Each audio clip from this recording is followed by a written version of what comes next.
Hello, everyone, and welcome back to Wordnama. It's so good to see you all again.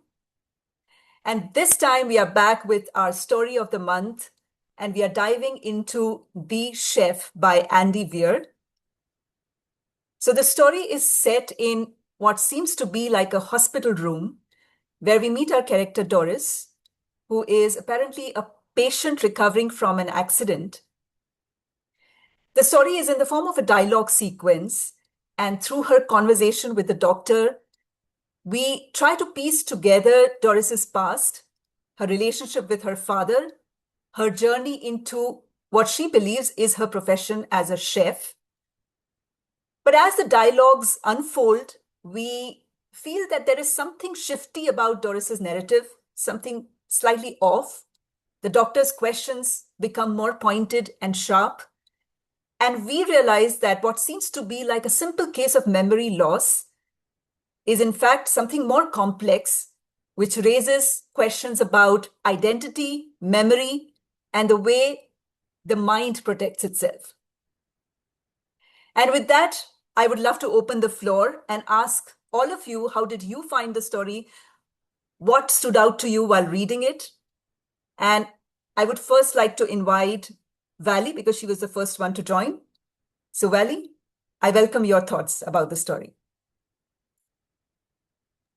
Thanks, Neha. This is one of the stories I've really enjoyed because for the first time I was able to see the layers in it as a reader.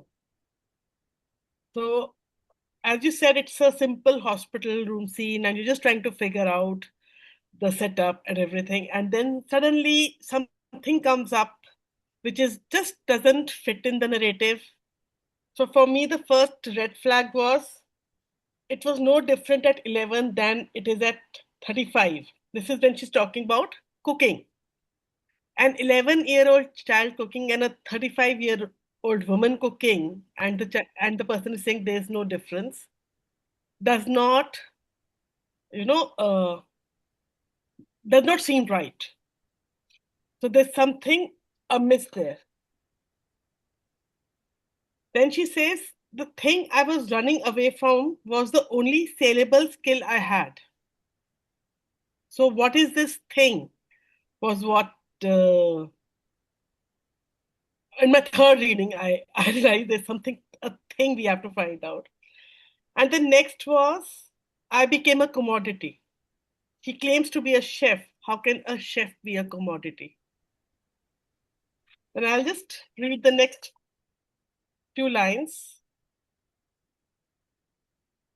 I started charging more and more, and people were willing to pay. I would do private parties, large groups, even invite premier clients and their friends over for a custom meal in my own home. After all, the business they got me was well worth giving up an evening for. Have you ever heard anybody going to chef's house for a meal? Is I think people do invite, people host house parties as a chef. Maybe not in India, but I've heard this concept somewhere, Yeah, even in India. Yeah. even in India. I Yeah. don't know. So it's something new for me, but that was it. And then, when I read it for the third time, I realized the first thing he wanted was for me to cook him a meal. So was she really cooking for him, or is it something else? Because she is not a cook. She cannot cook at the age of 35. She's finding it as difficult as she found it at age 11, which did not seem to be the right thing. Sometimes the characters lie to hide a truth. So this was what I thought. And because when he talks about tablespoons and teaspoons, it's clear that she has no idea what he's talking about. When the doctor asks her the difference, because the doctor has also realized that she is not a chef. So I could be basically wrong, but I think her father was molesting her from the age of 11, and that's what she was running away from. And when she ran away, she realized that was the only saleable quality she had, and she ended up becoming a prostitute. She went to meet him after 20 years, only to discover that he still expected sex from her. And then she lighted the gas and she blew up the house.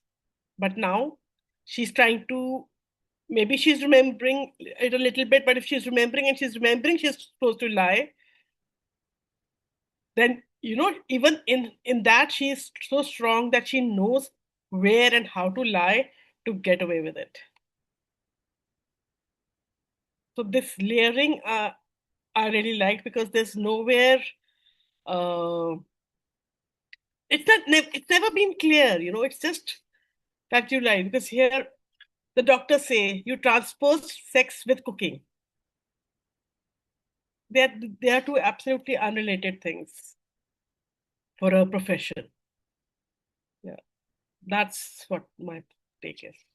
Okay. Even I was confused towards the end when I'll share my views. First, let me hear from you guys. Uh, Gule Saira, what do you think about the story? Hello again. Okay, I have joined you guys after quite a long time.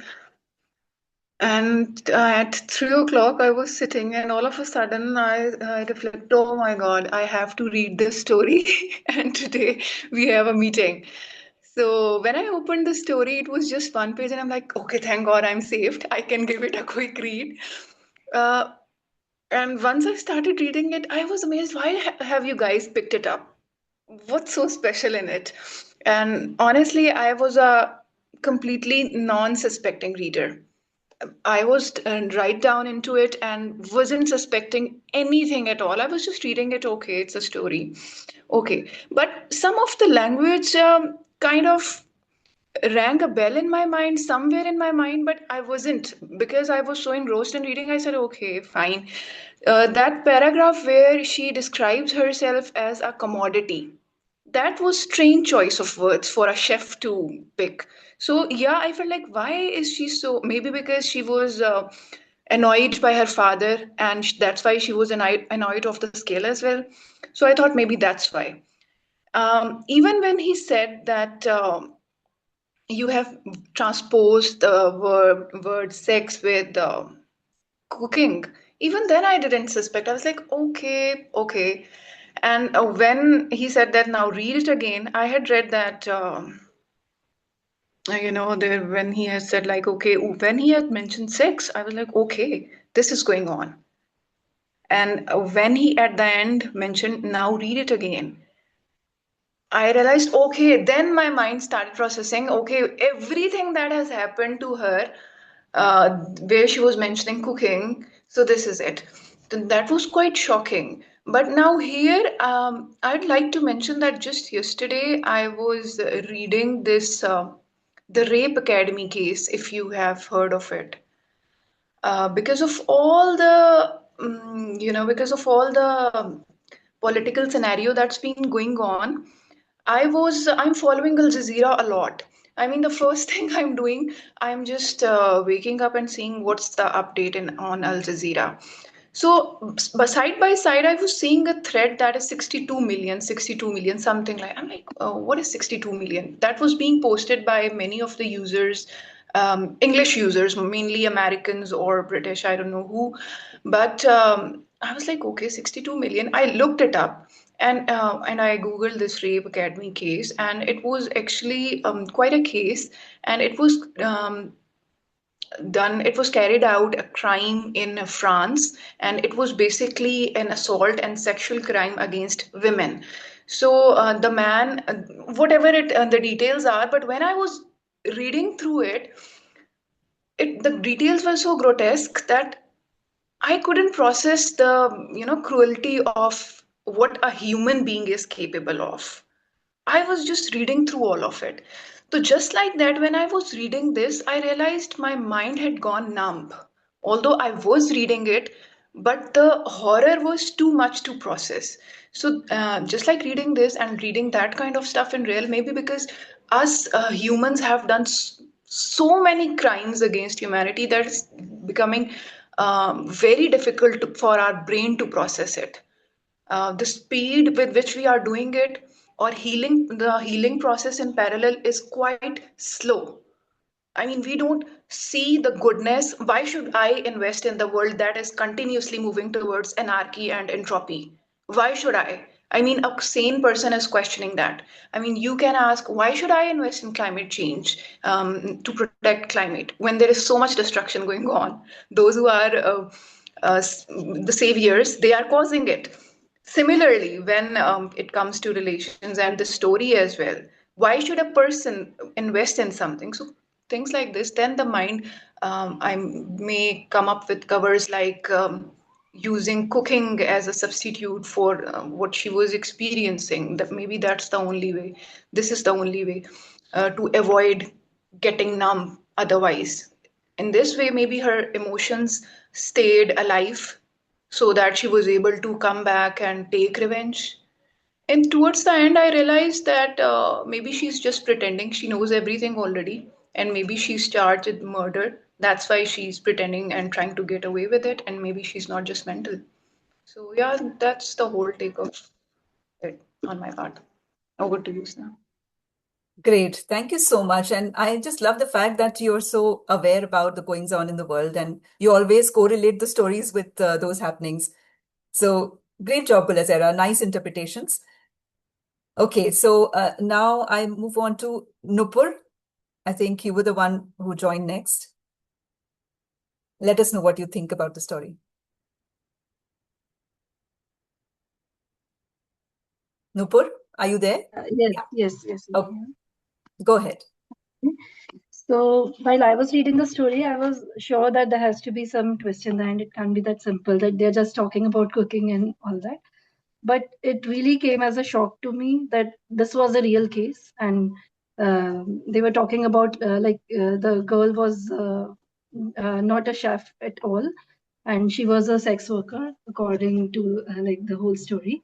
But I read it completely. Then I saw the author's note that read it again. Then I read it again, and at that time, while rereading it, I was like substituting every cooking word with the work that the girl, the work that she's doing. She's whatever she like sex. She's a sex worker, right?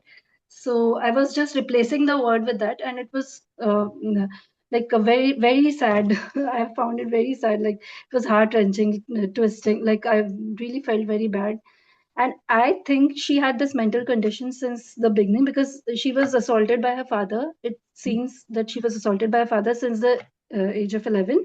So she developed this. She got this mental problem, and she developed this thing. She started thinking that she was cooking, and every time she did that, she thought she was cooking, and she has been thinking that thing for the whole time. And I think she couldn't. That's the only way she could survive the whole situation, and she couldn't come up out of it. And in the end, she tried to. She succeeded in killing her father, and that's what I think that really happened with her.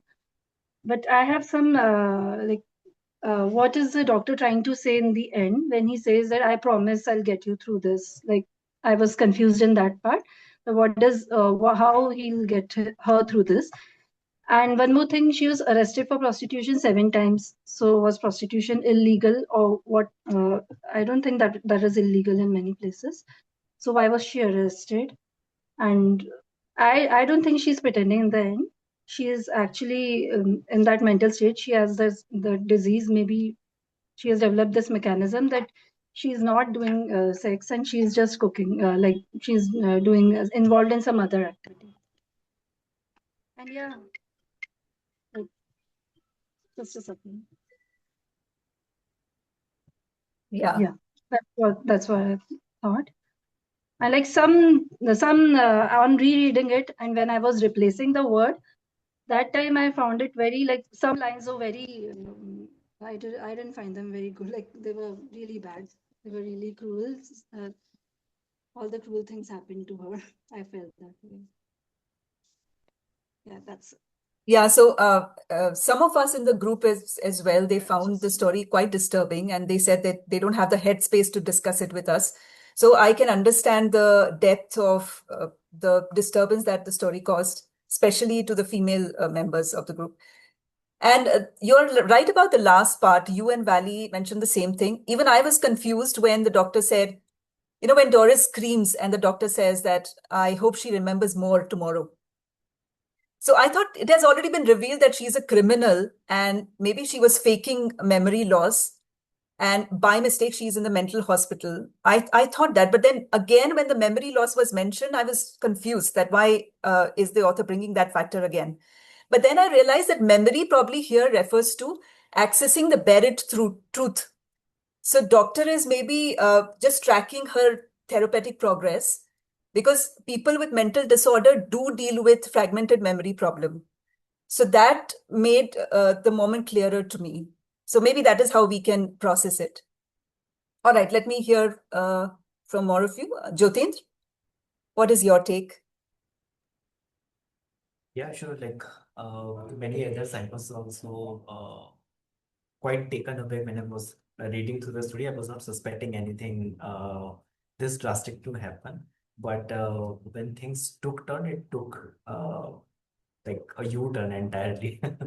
uh, and that was like that was like a moment like, oh my God, what would happen for here? Uh, Rest of it is was straightforward. Like the I would like to more talk about the way in which this story was written. First of all, like the footnote. So, like Gulizara mentioned, when I opened it, I have a tendency that I first scroll everything that what is the depth of this entire story, how much time I need to invest. So I read that footnote first, then read this story again. So that became a spoiler for me, and I thought, oh, okay, so something interesting must be happening, and in the back of my mind, I knew the chronology that what is going to happen. Probably towards the end, something will be revealed, which will change the entire course of the story, which actually turned out to be true. So I was really very admirable of the style of writing, uh, which also bring me to this question that how an author can basically influence what their readers imagine. So, for example, had the author chosen to start the story from the childhood, right? They would have just gone plainly like there was this girl who was, let's say, abused, or they were cooking or whatever, and uh, then they would have talked about the middle age. Then finally they would have talked about like what is happening in the mental asylum.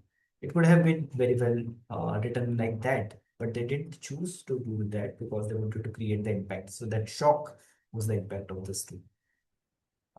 Similarly, like they could also have started from uh, the very end that uh, somebody is in mental asylum.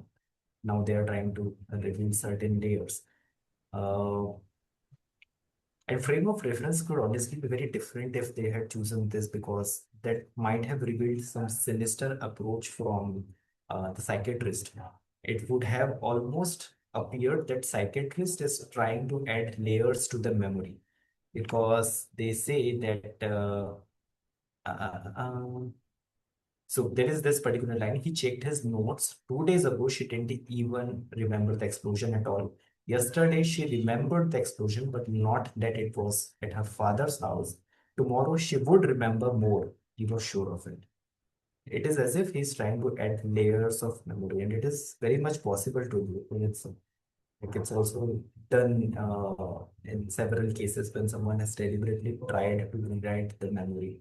So had they chosen to write it in this way, would have almost appeared it like that.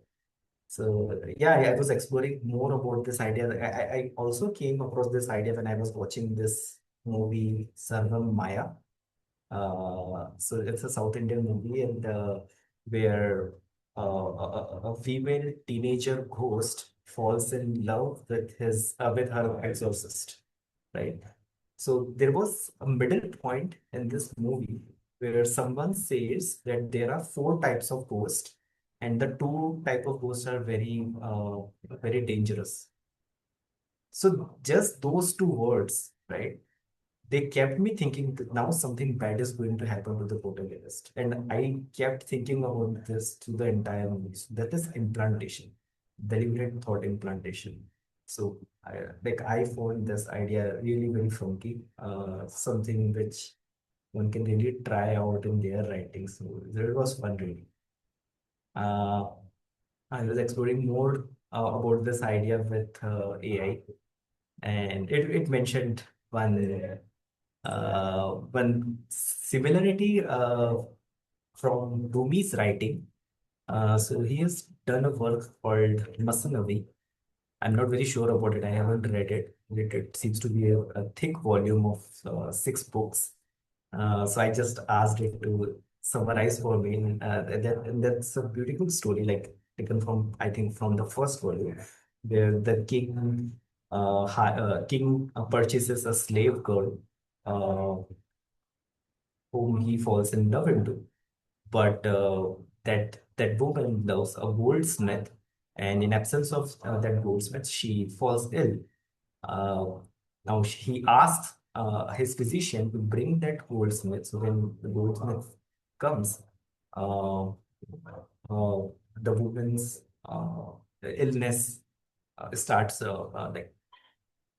like her illness getting better by time as the time passes. Like in the presence of goodness, she starts recovering. But then the king asks the physician to poison that poor goldsmith. Now again, AI, layered several structure, that how this story can be layered from these like several different perspective. From king's perspective, it's about getting the love at whatever cost. From that woman's perspective, it's about longing. From goldsmith perspective, it's about playing into the hands of the forces of which you nothing about. And from physician's perspective, like he gave a very he romanticized his role a little bit. The exact words he said, um,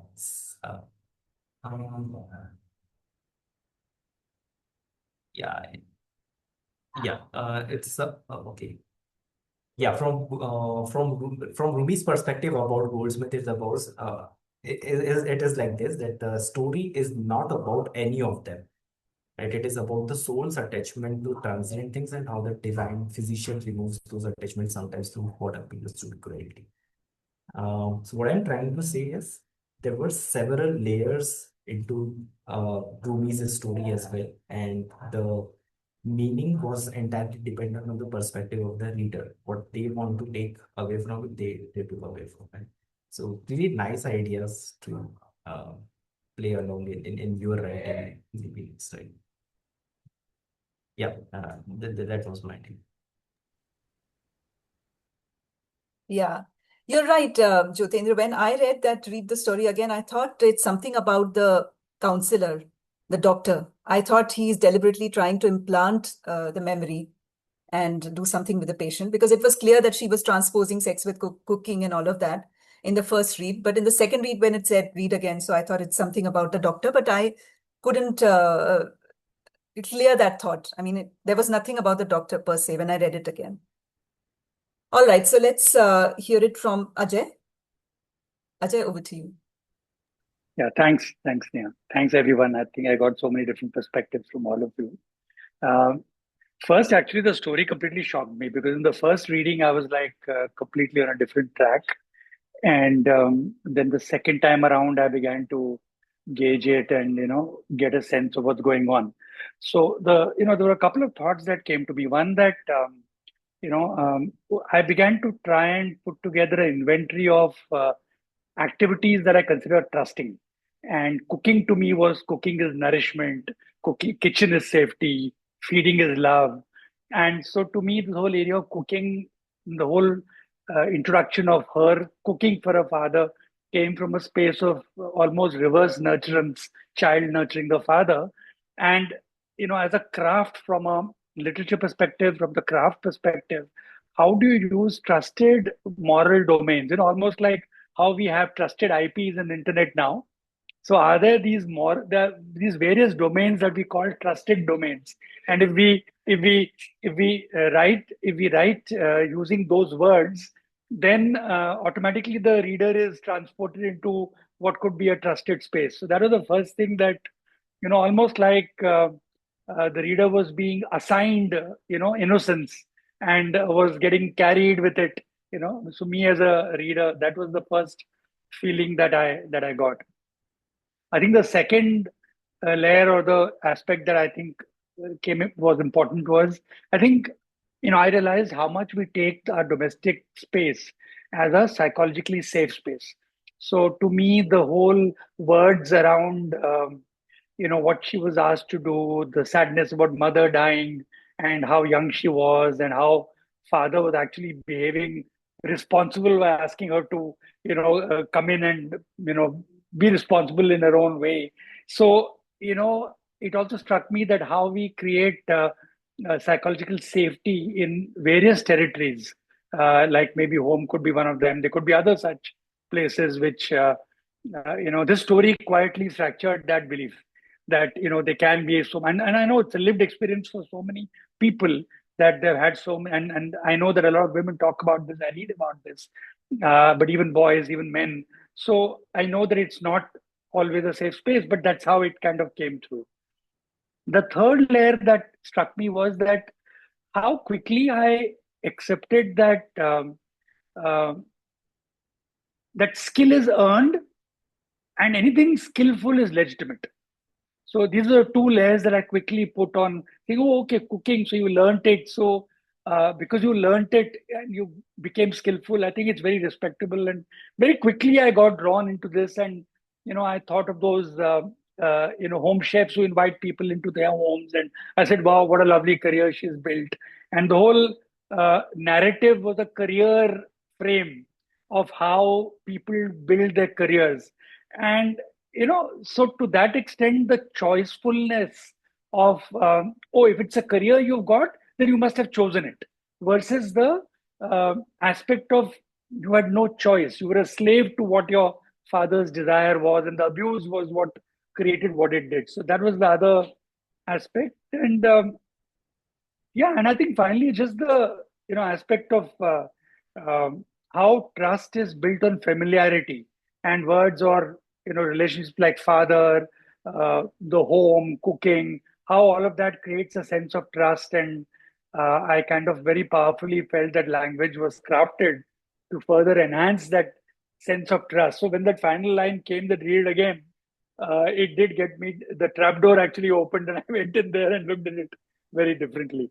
So yeah, I think those were the thoughts that I had. That I began to think about what other respectable language do I read around me, which may be having trapdoors to much deeper, different type of narratives. So that was my conclusion: to start to look for other language which I'm actually trusting, and to become a little curious about what else it might portray.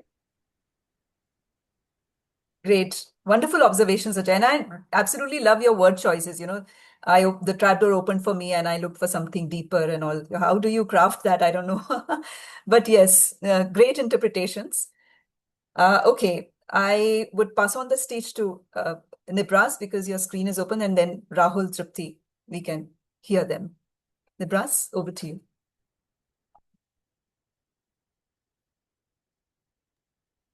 Hi. So I don't have much different perspectives than what the people already shared. It was the same thing. I read it on the first read and then read it again, and there was this strange choice of words on the second reading, which is kind of telling that things are not as they seem. But at the same time, there are other things also in the story which I kind of have issues with the story. The first is that Doris's memory is jumbled, but the way the jumbled memory is presented is also jumbled. If we look at the chronology of what happens to her memory, according to the end note of the psychologist, she remembers first the explosion at her father's house. And she remembers first that there was an explosion. Then she remembers that the explosion was at her father's house. And the day before yesterday, she didn't even remember that there was an explosion.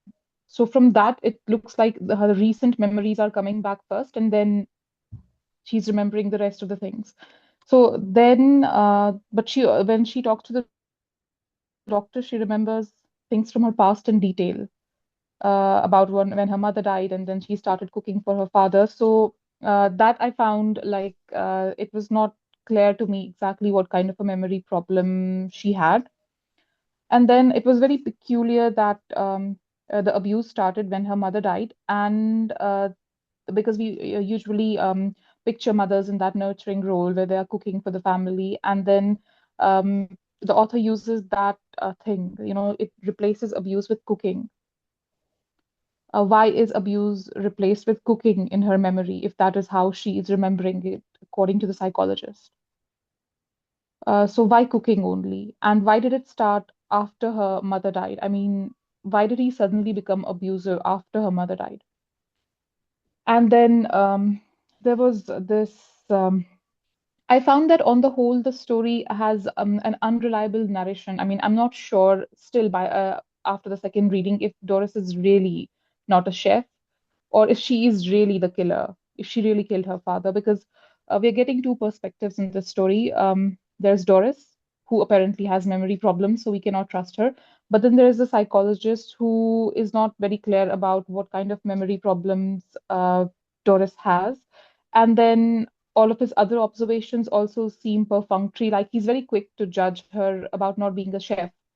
If she has memory problems, then it's okay if she doesn't remember the difference between a teaspoon and a tablespoon in the same way as a chef would have. But then he's not telling us what kind of memory problems she has. So I did find the choice of words, the strange choice of words, as everybody pointed out, was very telling. But then I'm left with very unreliable narration at the end of the story, and I'm not sure if even the psychologist is telling the truth, which you also pointed out. So I haven't been able to resolve that if the psychologist is telling the truth. But about Doris also, because we're hearing it from the psychologist, so not even trusting her. So I found that to be the most telling part of the story, the unreliable narration and the questions that it leaves you with instead of the resolutions that it provides. And because the story is very short, also, so when you combine brevity with unreliable narration, that creates a lot of ambiguity in the whole story. And I think for me, that was the telling point of the story. That I'm not convinced that she's the killer, and the unreliable narration, those were the main points for me for the story. And that's about it. And I also, Jyotendra talked about deliberate thought implantation, and that was what I was considering if he, but now I'm questioning if the author is deliberately, like, if the story is about the psychologist deliberately implanting thoughts in Doris's head, or is the author deliberately implanting thoughts in our head about what is happening in the story? So it feels like some kind of a dual technique at work there. And I also wanted to ask Jyotendra what the name of the movie was, which he talked about the demon falling in love with the exorcist. South Indian. Yeah. And Yeah. so I want, what is the name of the movie? Oh, it's Sarvam Maya. Sargamma. Is it available like in Hindi? Yeah, it's in Hindi only. Like Okay. it's South Indian movie, but dub is available in Hindi on Jio Hotstar. Okay. Sarvam Maya. Yeah. Okay. Thank you. And also, I found it very interesting what Ajay said about trapdoors, finding trapdoors in a respectable language that he reads, and maybe that would be a window to something else. So just wanted to point these things out. That's all. Yes. Yeah, thank you so much, Nibras. You were right about the confusion that the author creates, and that might be deliberate. But I think when he asks for the difference between tablespoon and teaspoon, he is trying to say that you're not a chef. He's trying to remind her that you're not a chef. And because he says that, you have a criminal record in the past, so maybe the doctor already knows that she has done the crime, she has done the murder, and now he's only trying to recover her from her memory loss or mental disorder. So her record has already been established, and the doctor is only trying to revive her memory of the past. And as I said, I looked it up actually on the internet because the last part confused me as well. That when the character has already been established as a criminal, why are you bringing back the topic of memory loss again? So when I looked it up, they said that people with mental disorders do have fragmented memory problem. That's why she remembers some parts of her childhood, some parts of the recent happening. So maybe that's why they have mentioned that part again. I am not Yeah. sure, but this is how I processed it. Okay. Okay. So now, who's Rahul? Rahul. Hi, Rahul. Yeah, hi Sneha. Yeah. Yeah, thank you for having me first of all, and hi everyone. Yeah. Hi. Uh, yeah, so I read the story, and I would like to first start by commenting on the writing of it, because I think the writing is incredibly good. It is such a short story, but it feels so complete in itself. Like, the entire context set is very clear to us, right from the age of 11 all the way till 35 or 36. Like what the traumatic journey the girl that Doris might have gone through, which is so it in so few lines, everything is explained to us, and also at the same time, it it has those back to back twists in the end, two three, like reveals that happening, like for example when the doctor asks the difference between the tablespoon and the, that is the first reveal that she is not a chef, and the second one that she killed her father, back to back. And at the same time there's not a short perspective that it is left to like our own imagination, what we want to take it, whether we want to believe the girl or we don't want to believe the girl. So it is like very brilliantly written. First of all, I would say that. And coming to the story, I would like to take the side of the girl this side. I would like, because that is my interpretation. I feel that that girl is not lying, but she's telling the truth. Because what strong or what good reason she might have to kill her father, this is not a stranger person she's talking about, it is her own father. And we cannot deny the fact, like, it is, why would she's indeed molested by her father right from the age of 11. And that is very like evident from the fact that her mind has totally uh, like reimprinted her personality, that she has no good skill but uh, to end up being a prostitute and make use of her skills to make a living out of it. And yeah, so that was but when I read it for the first time, I got a sense of like something fishiness about it, but I couldn't like fathom it at all. But when I read it for the second time, it felt so disturbing. Like every line when I read the word cook, because now there was a new context to read, right? Earlier it was like I couldn't understand. Okay, that she must be genuinely talking about her cooking skills, but now when you have the context, like cook right from the age of 11, and not and the, it was not someone else but her own father. It was so like it gave me so like good amount of chills while reading it, and and even more so when she returns to her father like 18 years later, like now she's 35 or 35, 36 something, and even now her father is asking her to cook for him. And that being said, and when we like when I if I like take a side of the girl on this side, and if I really like to believe her, then I think there was a poetic justice done in the end, just like a movie. Then she does that blast on purpose or whatever. But I would, yeah, so I think even if she's lying, even if she's not mental, but if she was actually no molested by her father and given her and being traumatized for so many years, I think that was just as delivered right. That is my take on it.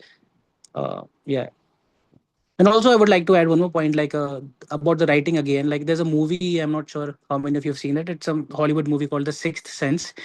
I could remind of this. I could like this movie came into my mind. Like, it is similar to a similar way of telling the reveal at the end. Like when you see it for the first time, The Sixth Sense. Okay, the reveal happens in the end, but when you see it for the second time, you know from the very start, that that main character Bruce Willis is a ghost. Okay, now you see it from that perspective from the very beginning. So the same kind of experience I had with this story as well. Yeah, so that is my take on the story. Thank you, Sam. Yeah, thank you so much, Rahul. Yes, I agree with you. When you read it for the second time, it becomes very clear what the trauma of the girl and what she went through. So yes. Okay. We have Tripti now. Tripti? First of all, good to see you after ages, and thanks for joining in. Yeah, hi Sneha and everyone. Hello. It's been really long. Yeah. I don't know what to say. I just heard everyone what they said, their perspective about the story and all, and I've read after really long any story like this, any short story like this to talk about. So I just heard everyone, and I think I was thinking the same about the story. I have no new words to talk about this. Um, that's all. I don't have anything to say about this. And I just love the story, and I was here to listen to everybody else. Thank you so much. Okay, Tripti. So because you are back to reading after long, maybe next time you'll have something to share, I'm sure. All right. Hopefully, yes. Okay. Is anyone left? I think we've covered almost everyone, right? Except me. All right. So I'll quickly present my views. First of all, I love the emotional dissonance of the character. There were two lines which stood out to me. When she says that, I never found Mr. Right. And then she immediately adds that a woman doesn't need a man to feel complete. So these two were the highlight of the story, I believe, because they were contradictory statements and very powerful ones because they revealed the gap between what the girl says and what she feels. So on the surface, she's claiming independence, and underneath, it suggests something unresolved, something unsettled, that emotional lack. So this contradictory aspect of the character, I knew that there is something more to it right then when I read those two sentences.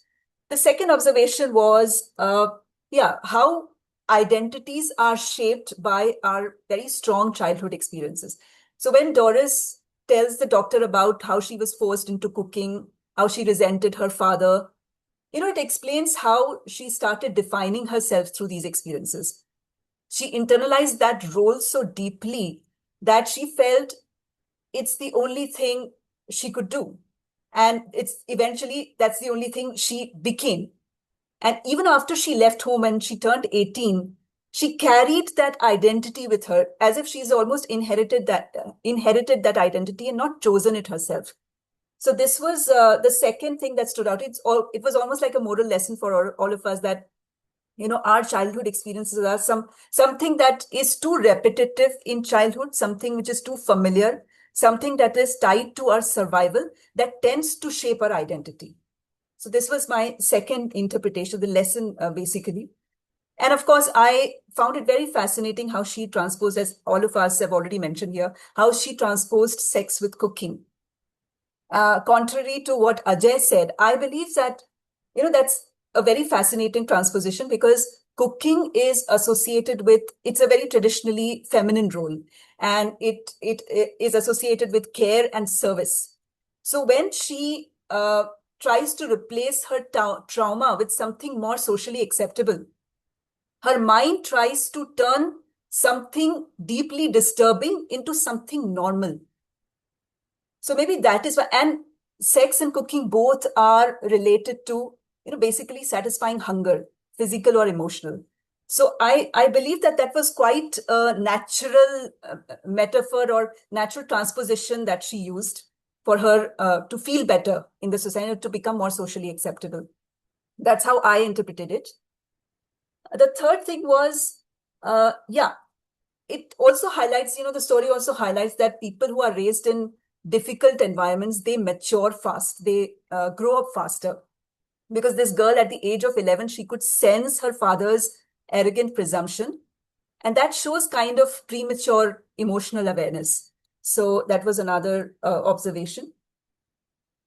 And yeah, I already spoke about the confusion that I had towards the end. And then I looked it up and I found that, in mental disorders, these things happen and they deal with fragmented memories. Also, I believe the blast that happens in the story, maybe that's how she must have planned it because she knew that she's spoken about cooking as a defense mechanism. So she could relate to the gas cylinder explosion later when she is criminalized for it, when she is, charged for it. So that is how maybe she linked both the things, sex and cooking. Yep, so that's my take. Anyone has anything to add? Something before we wrap up? Yeah, Jyotendra, Yeah, please go ahead. Yeah. I still couldn't understand one thing, like why she was again back for revenge, like uh, from her choices of words, like how she transposed sex with cooking. It appeared to me like that she has internalized things, and like it usually happens in the professions, right? Like which are considered dirty in nature in society's perspective. For Yeah. example, assassins call their work as cleansing, that they are cleansing society and so on and so forth. So it appeared to me that she might have internalized her work and was referring it as cooking in normal days as well. Like not all, even not after this blast happened, but also previously when she was in the profession, she was referring it to like that only. Maybe Yeah, in yeah. between her colleagues or so on and so forth. But then, if she had already internalized it, I couldn't understand why she was back for a revenge. No, she was actually, Because I think she wasn't back for the revenge. She just went to check on her father that maybe he has changed now. He Mhm. must have mellowed down or shifted in his attitude. So she went probably with the sense of forgiving and forgetting. But when she went, Mhm. finally he exploited her again. And that's why she took this move. That's Okay, my she got interpretation. triggered. Yeah, yeah. He Uh, got triggered, yes. Now I remember, yes, there was something of this sort in the story that she wanted to check on the father because now it's already 20 years. Yeah, makes sense. Yeah, yeah, yeah. Okay, guys, I'm just stopping the recording, then we can have some more chat.